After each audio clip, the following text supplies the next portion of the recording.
todos que nos acompanham, nossa saudação especial. Nós estamos iniciando hoje um novo projeto pelo Sistema Alto Uruguai de Comunicação, pela Rádio 92 FM, nesse novo estúdio, nessa nova estrutura, o podcast Argumentos, que vai estar trazendo a cada mês entrevistas especiais sobre diferentes temas, sobre diferentes temáticas com pessoas, perfis diferentes, e nada melhor do que estrear esse projeto, essa iniciativa, falando de cultura.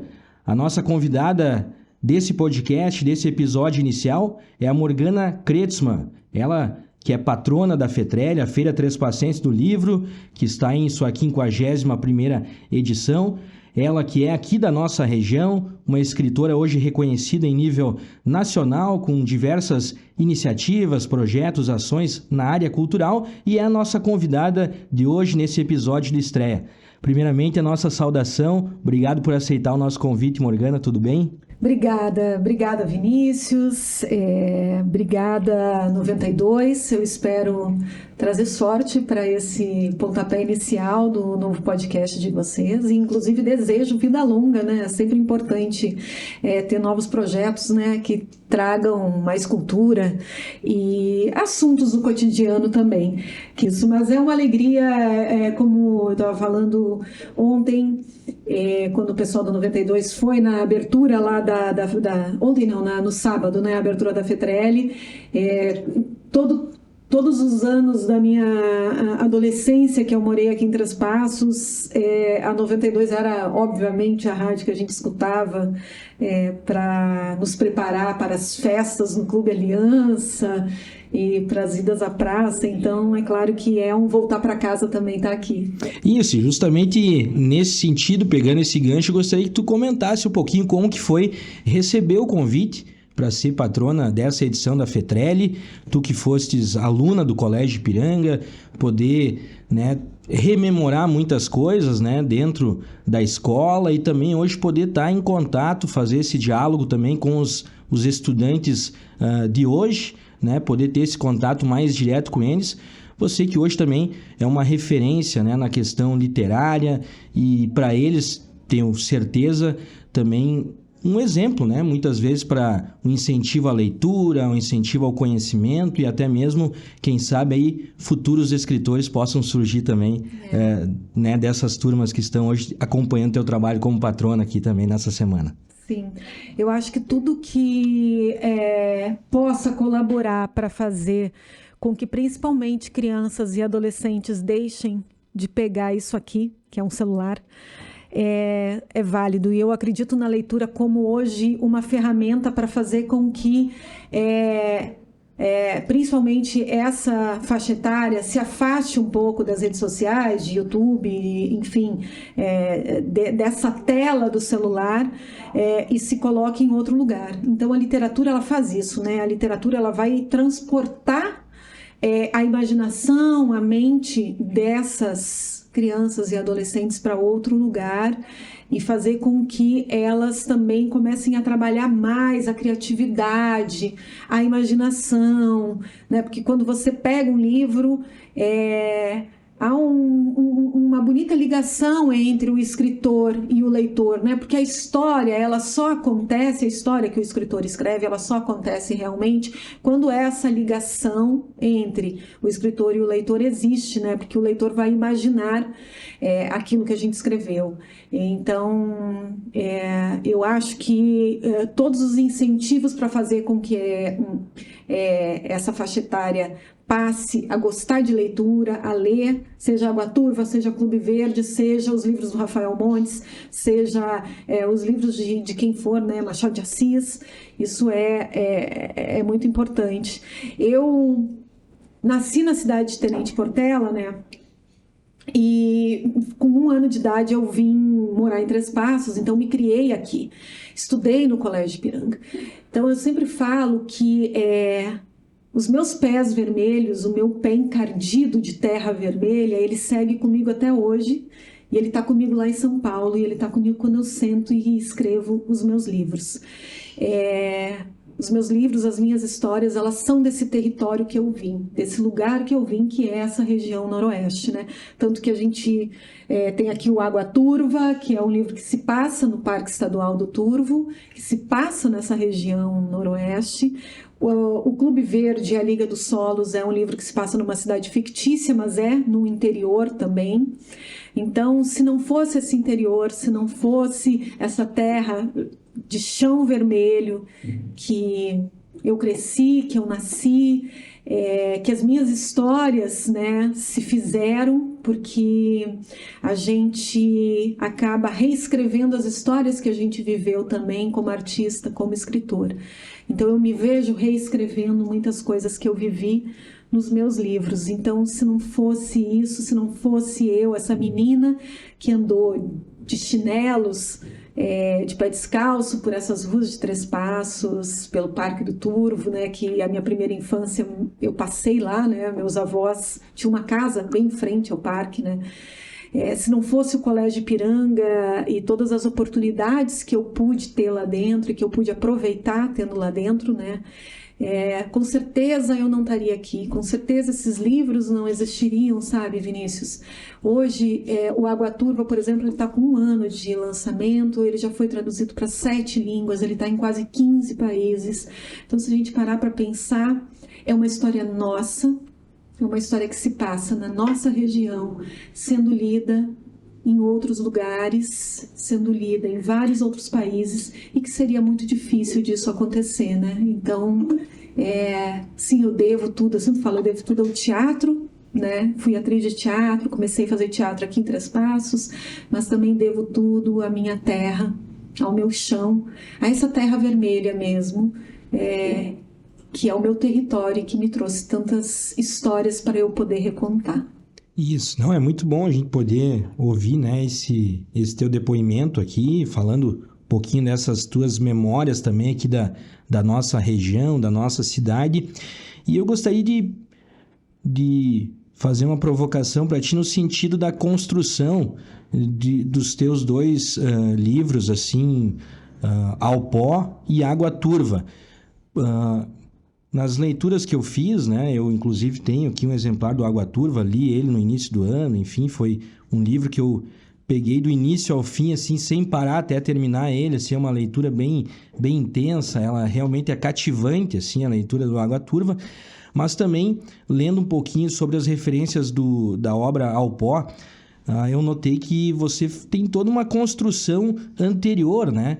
Tu mergulha nessas temáticas que tu aborda nesses 2 livros, ou seja, no exemplo do Água Turva, tu esteves, né, várias vezes lá no Parque do Turvo, junto com guarda-parques, enfim, e no Ao Pó também tu fez uma série de entrevistas com pessoas aí que sofreram violências domésticas, enfim, gostaria que tu comentasse um pouquinho a respeito também dessa construção dessas 2 obras, né, porque não é só simplesmente, talvez, vem ali a sentar, esperar que venha aquela sintonia para escrever. Nesses 2 casos, eu noto que você também teve toda uma construção, uma costura que foi feita para que essas 2 obras pudessem estar no papel.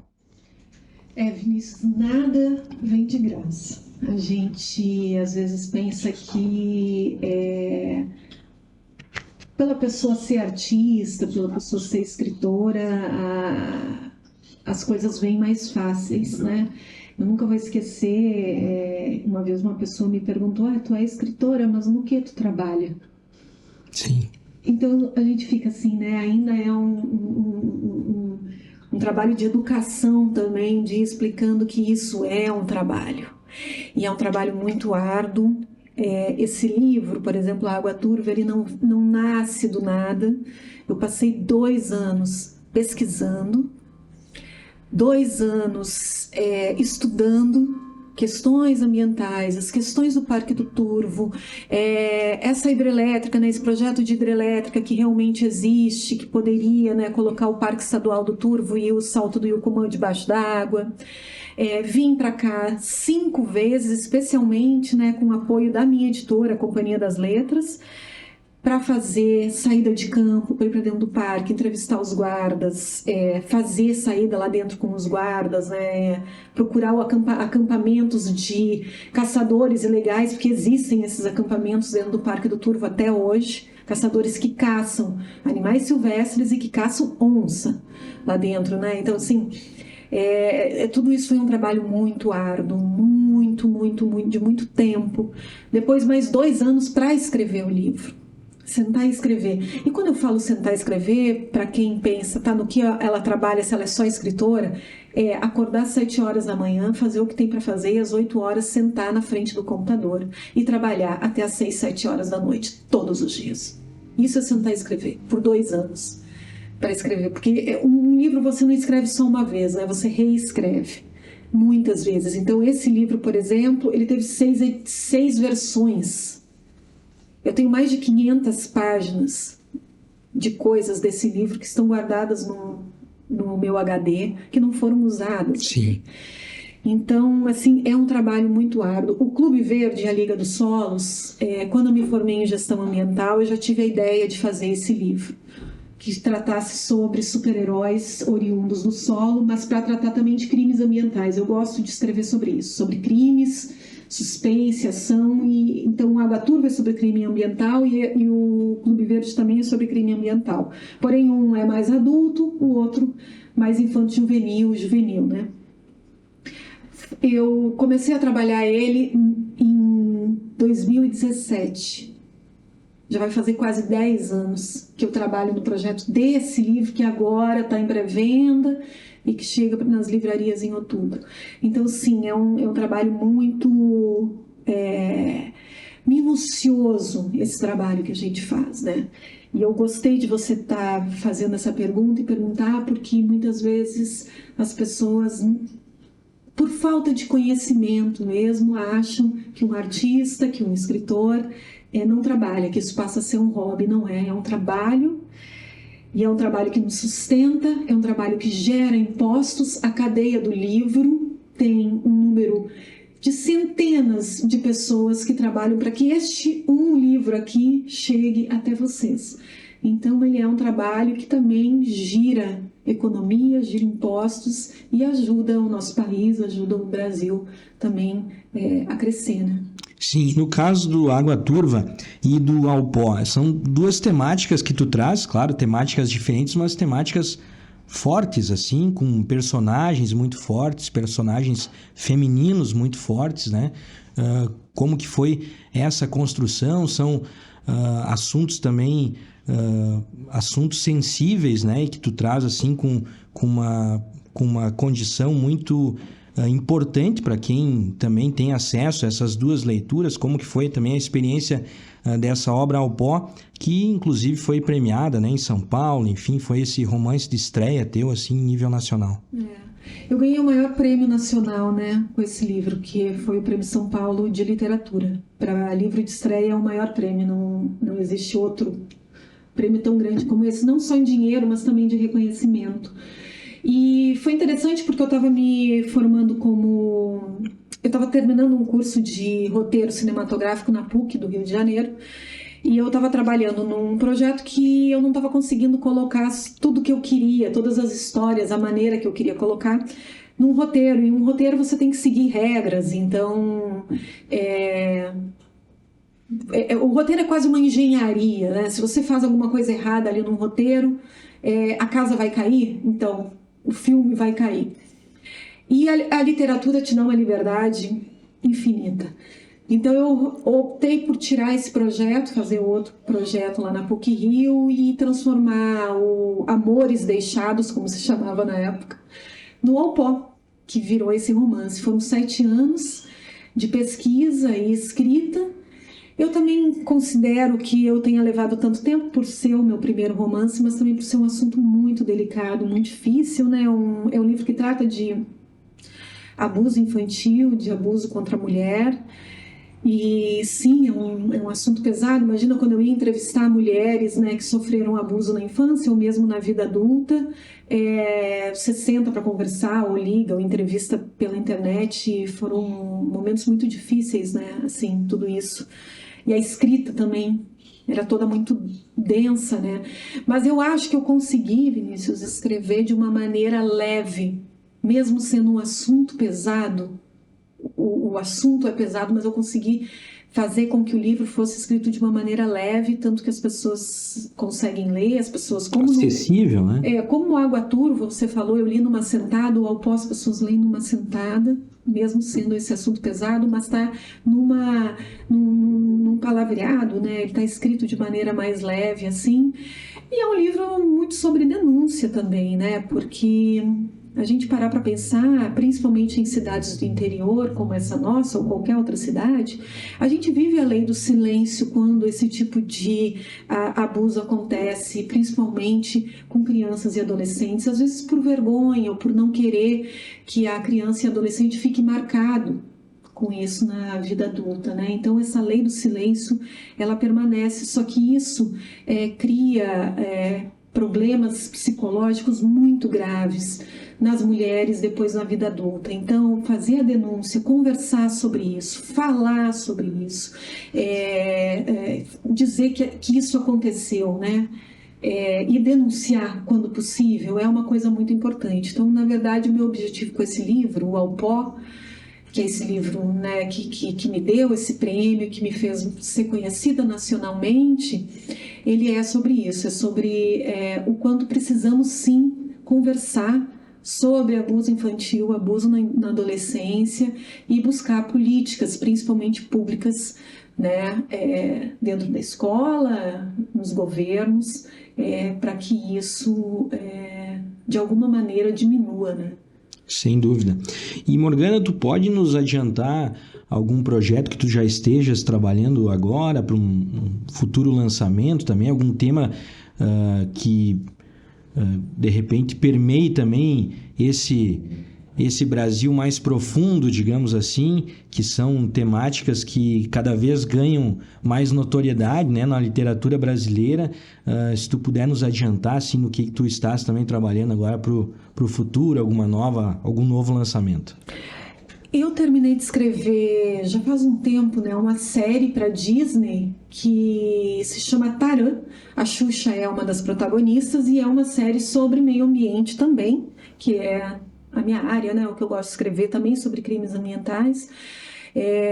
A gente está aguardando que a série seja lançada nesse ano ainda, eu não sei adiantar quando, mas espero que seja. Então, assim, eu acho que isso vem a ser um trabalho importante no sentido de que é Disney, né, que é por ser Disney também uma série que trata de crimes e questões ambientais brasileiras.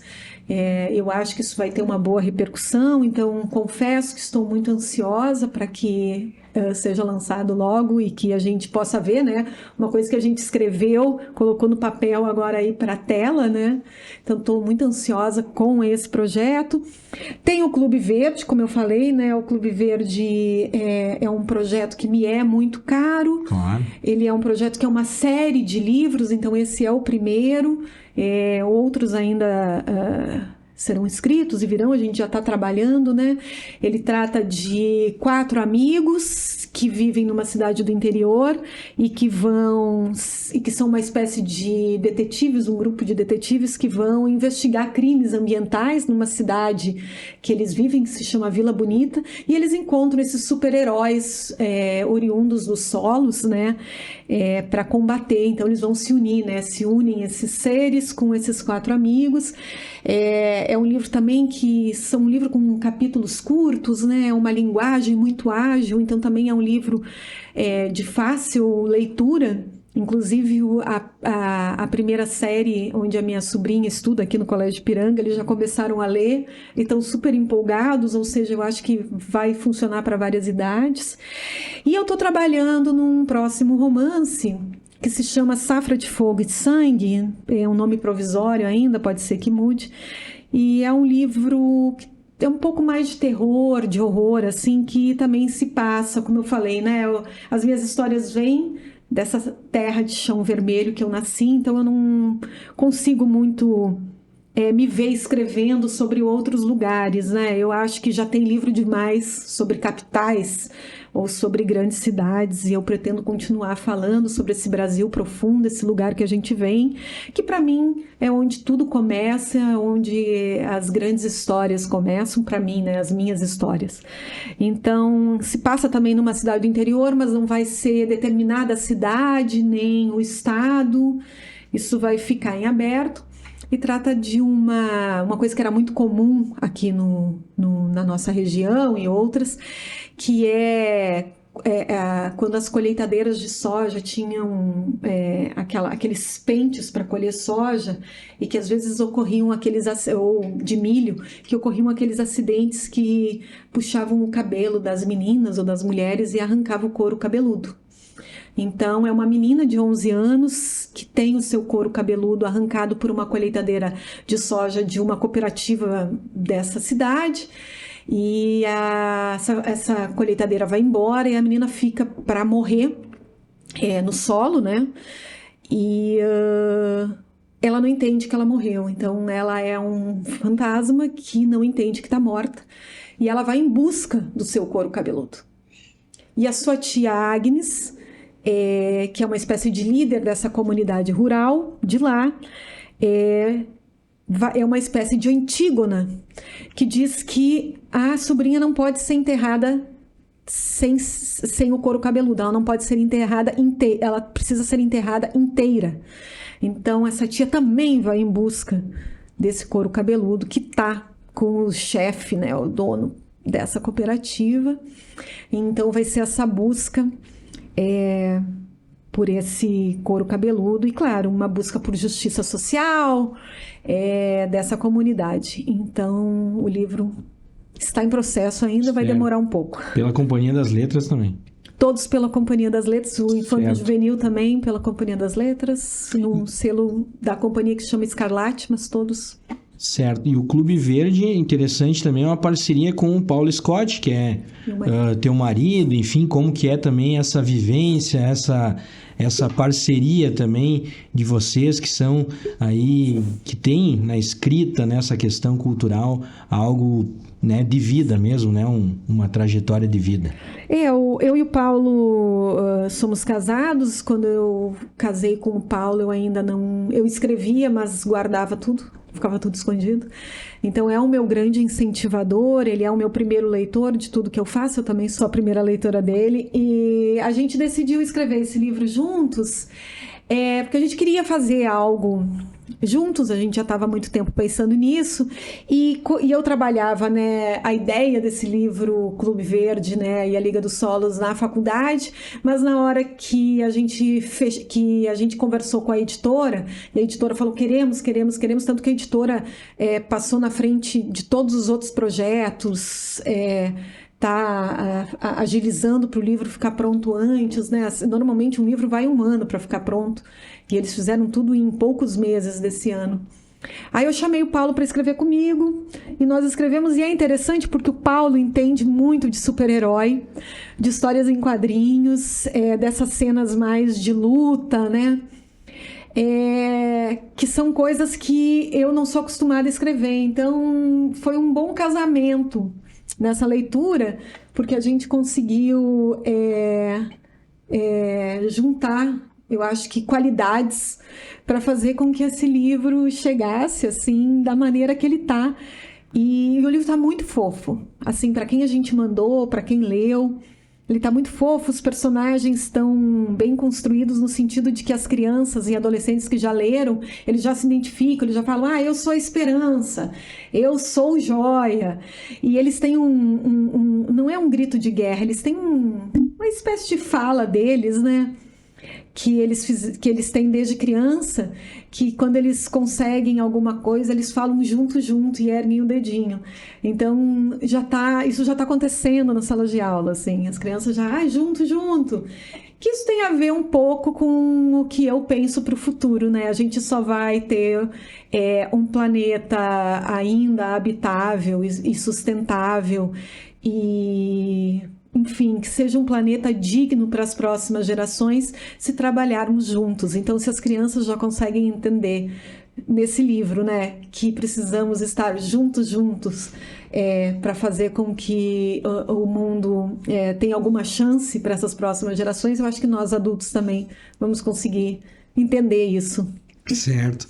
Morgana, para a gente finalizar aqui o nosso episódio, gostaria que tu pudesse deixar uma mensagem especial assim para quem nos acompanha, mas especialmente aí para estudantes, né, para jovens que possam ter boas histórias para contar, que de repente tenham esse desejo de se desafiar também a escrever um livro, uma história, um pequeno conto, né? E também um incentivo para que se tornem cada vez mais leitores, né? Eu acho que isso faz toda a diferença, não só na questão educacional, mas para a vida toda, para a trajetória toda, né, da pessoa. Então, eu gostaria que tu deixasse uma mensagem, alguma dica, algum incentivo, enfim, para que aquelas pessoas que tenham, de repente, um desejo, possam se espelhar em você, ter você como uma referência também, possam se encorajar a colocar no papel boas histórias, da maneira delas, enfim, mas também, de repente, procurando alguns caminhos né? A gente sabe que tem oficinas literárias, tem uma série de questões hoje que podem dar um suporte para quem deseja trilhar esse caminho, né? Eu sempre falo que eu nasci na barranca do Rio Uruguai, né? Num lugar de chão batido, né? E meus avós não tiveram estudo, mas batalharam, meus pais batalharam para nos dar estudo, então eu sempre falo que se eu conseguir, qualquer um pode conseguir. Só que, como eu já disse, é um caminho árduo, né? A gente precisa estudar, precisa trabalhar. Eu sempre falo que escrever não é só escrever, escrever é reescrever. Então, fazer, como você falou, cursos, né? Fazer oficinas literárias, estudar, fazer cursos é essencial. Mas o essencial, acima de tudo, é ler. Se você não é um leitor, você não vai ser um escritor. Né? E eu acho que a leitura, ela não é essencial só para quem quer ser escritor. A leitura ela é essencial para todos nós, para que a gente tenha um vocabulário melhor, para que a gente consiga formular pensamentos, seja numa entrevista de emprego, seja numa roda de conversa, seja com o seu filho, com a sua filha, com o seu pai, com a sua mãe, né? A gente está perdendo o dom de dialogar, o dom de ter um palavreado, né? Porque estamos muito em função dessa coisa do celular, muito em função de vídeos, né? De ficar vendo isso, está se perdendo o dom de conversar. Então, a literatura, eu acho que nos traz de volta para isso, né? A leitura nos traz de volta para a gente estar com a gente mesmo, entendendo a gente mesmo, estando a gente com aquela história, com aqueles personagens, mas também colaborando para que a gente tenha uma dicção melhor, né? Uma dicção no sentido da palavra mesmo, né? De ter um vocabulário mais rico mesmo para conseguir conversar. Porque estamos perdendo, isso para mim é muito perigoso, assim, eu acho que isso tudo é muito perigoso, assim, a gente está perdendo o dom de conversar e eu acho isso muito triste, né, vejo isso com uma tristeza muito grande, né. A gente perdeu há pouco tempo, né, uma semana e pouco, um escritor gaúcho brasileiro, Luiz Fernando Veríssimo, maravilhoso, e ele tinha uma frase, de tantas frases cheias de humor e maravilhosa, que era, uma delas antigamente o futuro era muito melhor. E eu vejo essa frase como, quando ele fala desse antigamente, é justamente sobre isso, sobre nós crianças, quando a gente tinha uma outra visão do futuro, porque adultos, né, a vida adulta é difícil, ela tem os seus percalços, então a gente vai também ficando mais duro, e a gente vai perdendo o dom de sonhar, a gente vai perdendo o dom de ter esperança. E quando ele fala nesse antigamente, é justamente sobre isso, as crianças e adolescentes ainda que têm esse dom de sonhar, de ter esperança, de acreditar nas coisas. Eu estava pensando nisso, como a gente se animava, né, com tão pouco que vinha, né, como a gente acreditava que as coisas realmente no futuro seriam muito incríveis, muito maravilhosas. E eu acho que não só o escritor precisa manter essa energia, esse dom da criança de ter esse sonho sempre presente, essa vontade de ver o mundo melhor, essa vontade de acreditar que o futuro vai ser melhor. Não só os escritores, mas eu acho que isso também está faltando para todos nós no mundo hoje, sabe? A gente está vivendo momentos onde tudo é muito duro, é muito polarizado, e a gente precisa aprender ou reaprender a aceitar as diferenças, a aceitar o outro, a aceitar a opinião diferente do outro e aceitar que o mundo pode sim ser um mundo melhor. A gente tem essa obrigação de ver isso pelas próximas gerações da minha sobrinha, do teu filho, sabe? Das crianças, dos adolescentes que estão aí. Eles merecem ter uma chance de ter um futuro melhor. E a gente precisa voltar a conseguir dialogar, a aceitar a diferença e aceitar e acreditar que o futuro ele pode ser melhor.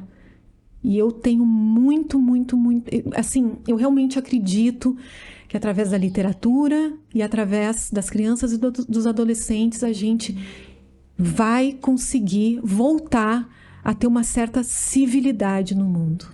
Não, ótimo. Eu quero muito agradecer tua participação nesse primeiro episódio aqui do Argumentos. Quero deixar um abraço a ti, a toda a tua família, com quem a gente convive muito aqui em Três Passos, temos uma amizade grande. Então foi uma alegria muito boa mesmo, assim, de poder te receber nesse primeiro episódio, né, desse projeto que a gente quer também, através do Argumentos, levar muitas questões culturais também aqui da nossa cidade, da nossa região, esse olhar aqui da nossa região também para que todos possam ter esse acesso. Então, muita gratidão aí por você ter aceito o nosso convite hoje. Obrigada, Vinícius. Obrigada, 92. Obrigada a todo o pessoal que está aqui nos apoiando. Foi uma alegria. Como eu falei no início, desejo vida longa. Espero que o projeto tenha muitas edições ainda. E um abraço. Eu vou dizer o que tu acabou de dizer, um abraço e um beijo para toda a minha família, porque realmente eles escutam sempre a rádio, né? E eu sei que você é amigo dos meus irmãos também, isso, né? Convive com eles. E é isso, gente. Eu espero que a FETRELI tenha agora... Os próximos dias aí sejam dias de ótimos encontros. Eu vou estar lá sempre que possível. E um abraço a todos e desejo muita sorte, muita saúde, muito amor. E não deixem de acreditar, gente, que a gente ainda pode fazer desse nosso país e desse mundo um lugar melhor. Certo, a gente agradece. Entrevistamos assim a Morgana Kretzmann, escritora, patrona da FETRELI, a Feira Trespassense do Livro, nesse primeiro episódio do Argumentos, esse novo podcast lançado pelo Sistema Alto Uruguai de Comunicação, através aqui do estúdio da 92 FM. Quero agradecer muito a você que nos acompanhou até aqui e fique ligado em nossas redes sociais, né? Nos próximos dias, nas próximas semanas, teremos aí um novo episódio também apresentando para você diferentes temáticas através desse nosso novo projeto. Obrigado a todos.